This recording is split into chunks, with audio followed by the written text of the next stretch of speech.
ዓለም በአንድ ትንፋሽ የምትጠባበቀው የአሜሪካና የኢራን ግጭት 60ኛ ቀኑን ይዟል። ትላንት ሌሊት ዋሽንግተን ዲሲ ውስጥ የተጠናቀቀው የጦርነት ስልጣን ህገ ገደብ ወይም ደግሞ ዋር ፓወርስ አክት እና በሆርሙዝ ወሽመጥ ላይ የተጋረጠው የነዳጅ ማነቆ ዓለምን ወደ ከፋ ምዕራፍ እየገፋት ነው። በዛሬው ልዩ ዘገባችን በፔንታጎን የታቀደውን የመጨረሻ ድብደባ፣ የመከላከያ ሚኒስትሩ ፔት ሄግሰን ያወጁትን አዲስ የጦር መሳሪያ ምርት ዘመቻና የኢራንን የጥላ መርከቦች ሚስጥር በዝርዝር እንመለከታለን። እስከ ዝግጅታችን ፍጻሜ ድረስ አብራችሁን ቆዩ። ዛሬ እኩለ ሌሊት ላይ በአሜሪካ ህግ መሰረት ፕሬዝዳንት ዶናልድ ጄ ትራምፕ ያለ ኮንግረሱ ፍቃድ ጦርነት ውስጥ የመቆየት ጊዜያቸው ያበቃል። ይሁን እንጂ ሪፐብሊካኖቹ ለፕሬዝዳንቱ ሙሉ ድጋፋቸውን እየሰጡ ነው። ዶናልድ ትራምፕ ሚያዝያ 8 የተደረገው የተኩስ አቁም ስምምነት የ60 ቀኑን የህግ ቀነ ገደብ እንደ አዲስ ያስጀምሯል የሚል አቋም ይዘዋል።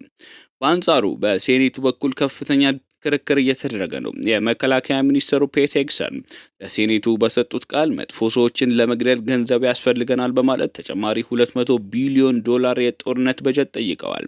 ይህ ስልት በአሜሪካ ታይቶ የማይታወቅ መልኩ የጦር መሳሪያን ምርት በ4 እጥፍ ለማሳደግ ያለመ ነው። የፔንታጎኑ አለቃ ሄክሴስ ኢራን በብዛት በምታመርታቸው ድሮኖች ልታሸንፈን አትችልም፣ እኛ በብዛት በማምረት እናጥፋቸዋለን ሲሉ ተደምጠዋል።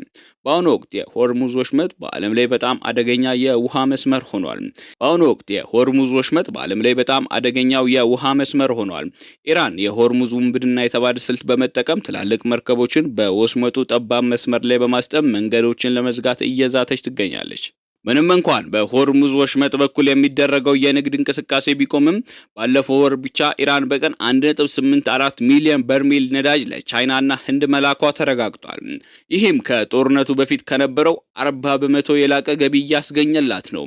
በሆርሙዝ ወሽመጥ ላይ የተጋረጠውን የኢራን የባህር ላይ ማነቆ ለመስበር የዩናይትድ ስቴትስ መከላከያ ሚኒስቴር ፔንታጎን አግሬሲቭ ኤስኮርት የተሰኘ አዲስ አስገዳጅ ወታደራዊ መመሪያ በዛሬው ዕለት በስራ ላይ መዋሉን አስታውቋል። ይህ ውሳኔ የመጣው የመከላከያ ሚኒስትሩ ፔት ሄግሰን ለሴኔቱ የጦር አገልግሎት ኮሚቴ በሰጡት አስቸኳይ መግለጫ ነው። ሚኒስትሩ ከእንግዲህ በኋላ ለሚሰነዘር ትንኮሳ የምንሰጠው ምላሽ በዲፕሎማሲያዊ ሳይሆን በከፍተኛ እርምጃ ይሆናል ሲሉ አስጠንቅቀዋል። ማናቸውም የኢራን አብዮታዊ ዘብ ፈጣን ጀልባዎች፣ ድሮኖች አሊያም ደግሞ የባህር ላይ መንኮራኩሮች አሜሪካ ከምታጅባቸው የንግድ መርከቦች 3 ኪሎ ሜትር ክልል ርቀት ላይ ከተጠጉ እንደ ቀጥተኛ ጠላት ተቆጥሮ ወዲያው እርምጃ ይወሰድባቸዋል ነው የተባለው።